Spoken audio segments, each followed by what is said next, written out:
Ketika Ibnu Katsir menafsir ayat ini, ya, dia mengatakan bacaan Quran ketika dihadiahkan kepada si mayit itu tidak sampai. Kenapa? Karena dia berlandaskan yang sampai itu ibadah maliyah saja, ibadah yang berkaitan dengan harta. Kalau yang berkaitan badaniyah itu tidak sampai. Tapi hari ini, khususnya di negara kita, orang-orang yang mengaku bermazhab Syafi'i, mereka itu pula yang gemar mengirimkan pahala bacaan Quran tadi. Jadi Bapak Ibu sekalian, ya, dalam pembahasan ini bahwasanya memang terjadi silang pendapat di antara para ulama, gitu ya. Apakah bacaan Quran itu sampai kepada si mayit atau tidak? Ini terjadi silang pendapat. Ada yang mengatakan iya, ada yang mengatakan tidak. Yang mengatakan iya termasuklah Imam Ahmad di situ, sampai katanya. Yang mengatakan tidak itu Imam Syafi'i di antaranya, ya. Nah, kalau saya pribadi, ya, ngambil pendapat Imam Syafi'i rahimahullah. Kenapa? Karena kalau kita melihat Nabi, para sahabat, ketika Nabi anaknya meninggal, nggak pernah dia dalam suatu riwayat disebutkan dia membaca Quran kemudian dihadiahkannya untuk anaknya, untuk istrinya, untuk sahabatnya ketika meninggal, gitu ya. Begitu juga para sahabat nggak pernah melakukan hal ini. Tapi kalau puasa, sedekah kan sudah ada kemarin dalil yang kita pelajari. Maka kalau saya pribadi condong kepada pendapat yang fatwakan Imam Syafi'i rahimahullah, bahwasanya bacaan Quran itu tidak sampai. Dengan dalil tadi banyak itu Pak, ya. Pertama, perbuatan Nabi dan para sahabatnya tidak melakukan demikian. Karena yang mereka mengatakan yang sampai itu adalah berkaitan dengan ibadah maliyah, ya. Yang mengatakan sampai, ya silahkan kalau dia mau lakukan, gitu kan. Nah, kita cuma bab fikih itu begitulah Pak. Tapi kita mengambil kemana yang dekat dengan sunnah tadi. Nah, kemana yang dekat dengan sunnah itu yang kita ambil. Gitu. Nah, kalau kita ingin membuat kebaikan untuk mungkin orang tua kita, gitu ya, dengan cara yang lain seperti sedekah tadi, ya, kemudian haji dan umroh kalau kita mampu, untuk menghadiahkan pahala bagi orang tua kita yang sudah tiada misalnya. Nah, seperti itu. Nah, itu kesimpulannya. Kemudian masuk kita kepada pembahasan yang berikutnya. Apakah mayit itu mendengarkan bacaan Quran? Syekhul Islam Ibnu Taimiyah mengatakan, jika ada yang mengatakan bahwa bermanfaat bagi si mayit ketika ia diperdengarkan Al-Quran dan dia akan mendapatkan pahala jika mendengarkannya, maka pemahaman ini adalah sungguh keliru. Ya, karena Nabi SAW sendiri pernah bersabda, apa kata Nabi? Hanya hadis sering kita dengar. Jika manusia itu mati, amalannya akan terputus kecuali 3 perkara. 1, sedekah jariah. 2, ilmu yang bermanfaat. Yang ketiga, doa anak yang soleh. Oleh karena itu, setelah kematian si mayit tidak akan mendapatkan pahala melalui bacaan Al-Quran yang dia dengar dan amalan lainnya. Walaupun memang si mayit mendengar suara sandal orang lain. Ya, ketika nanti kita mengantarkan jenazah, dan kita juga akan merasakan hal ini ketika nanti kita pulang, ya, daripada menguburkan saudara kita itu, maka dia akan dengar suara sandal kita yang pulang itu Pak. Tinggallah dia sendirian, ya. Dimana nanti dia di sana, ketika kita pulang dia dengar suara sandal kita pulang. Makanya dalam hadis disebutkan yang mengantar 3, yang pulang 2, 1 yang tinggal. Siapa yang mengantar itu Pak? Keluarga, termasuklah itu sahabatnya, gitu ya, orang dekatnya. Kemudian hartanya dan amalannya. Itu 3 itu pasti ngantar. Ya. Apalagi orang-orang kaya. Tapi walaupun orang kaya kadang-kadang meninggal tetap ambulan Pak yang ngantar, ya. Mobil yang mewah ini tak juga mau bawa jenazah itu. Karena keluarga keberatan. Gak usah ada ayah dibawa pakai itu katanya. Nanti pas kita jalan-jalan keluar Pak ayah di belakang katanya kan. Tak mau. Pasti ambulan juga Pak, ya. Pokoknya kita tenang aja. Semua kita akan naik roda 4, ya. Walaupun kita mungkin hari ini kendaraan roda 3 atau roda 2, suatu saat kita naik roda 4. Walaupun mungkin Kak pakai mesin, ya, keranda juga rodanya 4 Pak, ya. Nah, tengok belakang itu ada keranda, roda 4. Kita naik itu nanti, ya. Nah, jadi kalau yang belum punya mobil jangan bersedih hati, ya. Nanti punya mobil juga. Itu lagi parkiran di situ. Siapa yang mau naik silakan, ya. Kita BKM membuka peluang sebesar-besarnya. Cuma antum persiapkan dulu sebelum ke sana, gitu kan.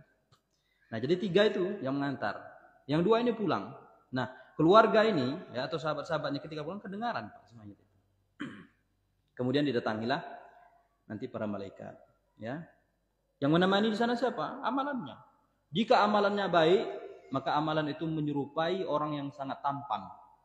Baunya sangat wangi. Maka nanti kita pun keheran-heran dan mudah-mudahan kita nanti yang menemani di sana orang yang tampan, baunya sangat wangi. Kita keheran-heran nanti, bertanya kepada dia, siapa engkau sesungguhnya? Maka orang itu menjawab, aku adalah amalan baikmu selama di dunia. Tapi sebaliknya kalau kita itu melakukan dosa, ya, nauzubillah, kemudian jarang berbuat kebaikan, maka di sana nanti ada juga kawan kita, ya, di samping kita menemaninya, tapi mukanya jelek, baunya busuk, dan kita nanti, ya, atau orang yang mendapatkan teman seperti ini dia ingin mengusir temannya. Dia mengatakan bahwasanya aku adalah amalan burukmu selama di muka bumi dan aku akan menemanimu sampai hari kiamat. Bayangkan Pak, kita ditemani orang yang jelek kemudian baunya busuk. Antumlah hari ini bawa orang gila yang sudah hancur-hancuran itu, baunya enggak karu-karuan, bawa tidur di kamar. Nyaman enggak kira-kira? Tentu kita enggak nyaman. Nah, itu perkaranya di dunia bisa kita pindah-pindah gitu kan. Kalau di sana enggak bisa pindah lagi Pak. Kalau sudah teman kita itu, kita mau kemana? Coba. Maka persiapkan amal kebaikan, ya, untuk kehidupan kita yang abadi di sana. Kalau kehidupan dunia ini sudahlah Pak ya. Enggak usah dipikirkan kali. Kalaupun dapat, kalaupun enggak ya sudahlah ya. Enggak usah kita perjuangkan kali lah. Bukan kita berputus asa gitu ya. Kita tetap berusaha untuk mencari nafkah gitu, tapi bukan prioritas kita. Apa yang kita dapat syukuri. Nah, begitu. Supaya kita fokus untuk mempersiapkan amal kebaikan kita di akhirat nanti. Nah, oleh karena itu setelah kematian si mayit tidak akan mendapatkan pahala yang sudah saya bacakan tadi ya. Dan tidak berpengaruh amalan orang lain kepada si mayit. Itu berdasarkan hadis tadi ya. Tapi kan ada amalan-amalan memang sampai berdasarkan hadis Nabi yang telah kita uraikan kemarin. Nah, kemudian pembahasannya, seharusnya keluarga si mayit diberi makan. Nah, ini sunnahnya sebenarnya. Ketika ada musibah berupa meninggal dunia gitu dari saudara-saudara kita kaum muslimin, seharusnya Pak kita yang memberi mereka makan. Makanya takziah itu memang ada. Membuka pintu selama 3 hari ketika seseorang itu terkena musibah, misalnya meninggal gitu ya. Itu memang disunahkan membuka pintu, menerima orang-orang yang datang ke rumah kita atau ke rumah orang yang kena musibah tadi. Tujuannya apa? Takziah itu kan menghibur, meringankan beban orang yang kena musibah.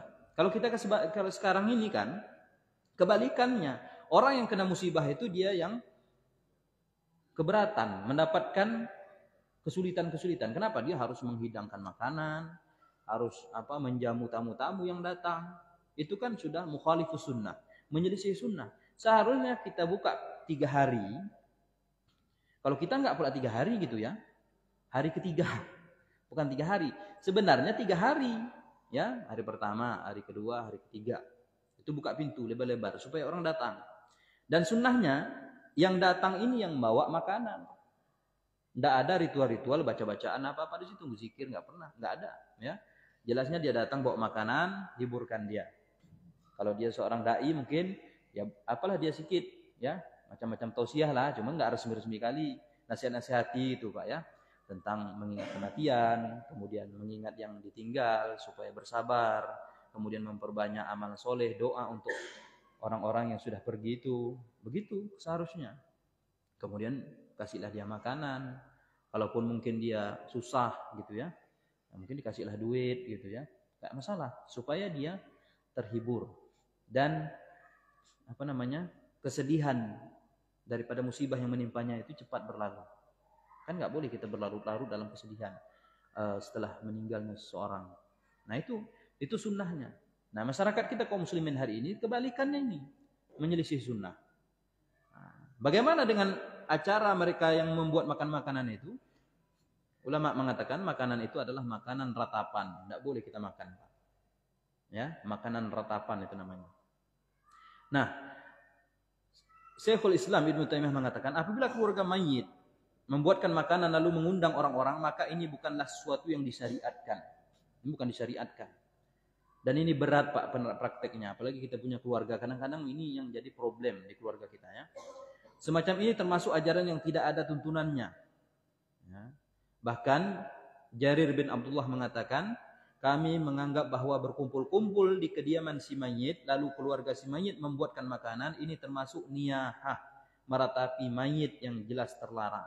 Dalam kitab I'anatul Talibin pun dijelaskan, ya, bahwasanya makan-makan berkumpul-kumpul di rumah si mayit itu adalah bid'ah mungkarah, bid'ah yang tercela. Nah, maka kita berhati-hati Pak, ya. Kita bukan melarang orang untuk beramal soleh, silakan. Kita sudah tawarkan tadi kan amalan-amalan yang sampai kepada si mayit itu aja dilakukan. Nggak usah kita buat-buat kenduri pula gitu ya. Bukan kita nggak suka, ya, bukan kita nggak suka dengan. Kalau memang itu disyariatkan, mungkin kita berlomba-lomba untuk melakukannya. Tapi ini tidak disyariatkan. Nabi, berapa orang anaknya meninggal. Pernahkah Nabi kenduri? Ya, buat makanan, potong kambing. Nabi kemudian panggil sahabat, baca surat Yasin di situ, baca tahlil di situ. Tidak pernah kan? Bahkan berkumpul-kumpul makan-makan di situ. Kata sahabat Jarir, itu adalah termasuk makan niyahah, meratapi mayit yang jelas terlarang. Dan kita kalau sudah ngaji gini, diundang acara-acara gini, Pak, jangan hadir pula. Ya, jangan pula berondok-berondok awak, nggak nampak-nampaknya habis maghrib ini masuk dia ke lorong itu kan. Nah, parkirnya kereta masjid. Aku kira dia di masjid itikaf, rupa pergi kenduri dia. Aku duduk-duduk aja katanya. Enggak, ini sama aja Pak ya. Jangan lagi pakai itu. Aku duduk-duduk aja. Enggak usah lagi ya. Kalau Bapak masih duduk-duduk juga, berarti ikut juga sebahat di situ. Ini harus jelas juga Pak kita ngaji nih Pak ya. Tahun-tahun ngaji nanti enggak. Hah? Enggak usah dimakan. Itu makanan ratapan Pak. Ya kita kasih aja lah orang lain kalau mau dia kan. Kalau enggak pun ya udah. Biarkan aja di situ. Nah, supaya kita menjaga kehati-hatian, ya. Nah, itu sudah termasuk ratapan dan mengikuti budaya orang-orang kafir. Orang-orang kafir ketika ada meninggal orang-orang terdekat mereka, mereka merayakannya dengan makan-makan gitu ya, dengan pesta-pesta. Nah, gitu kan nggak, jangan gitu. Apa bedanya Pak kita Islam dengan orang kafir kalau kita masih ikut-ikut gitu, ya? Nah, di mana Nabi Sallallahu Alaihi Wasallam menganjurkan ya kepada sahabatnya. Ketika keluarga Ja'farnya meninggal di perang Mu'tah. Apa kata Nabi sallallahu alaihi wasallam kepada sahabat-sahabat? Isna'u li ali Ja'far ta'aman faqad atahum ma yashghaluhum. Berilah makanan untuk keluarga Ja'far karena mereka saat ini tersibukkan dengan kematian Ja'far. Ja'far mati dalam perang Mu'tah. Ya. Rasulullah menganjurkan para sahabat buat makanan, berikan kepada keluarga Ja'far karena keluarga Ja'far tersibukkan dengan kematiannya, ya, susah mereka. Nah, hiburkan dengan beri dia makanan. Itu sunnahnya. Makanya kalau ada tetangga kita meninggal, kalau perlu 3 hari itu jangan buat makanan, jangan masak-masak aja. Kita yang ngantarkan. Kenapa? Karena mereka mungkin nggak karu-karuan gini kan. Apalagi yang meninggal itu orang mungkin yang seperti anaknya gitu ya. Nah, ya. Mungkin kan kesedihan itu sangat luar biasa kan. Itu kan apa manusiawi gitu ya. Tapi walaupun itu nggak dianjurkan Pak, bersedih-sedih, biar aja gitu ya, bukan kita tega gitu ya. Tapi kan itu manusiawi. Rasulullah aja ketika anaknya meninggal dia meneteskan air mata. Itu kan fitrah manusia, kesedihan itu. Cuma tidak boleh berlarut-larut, ya.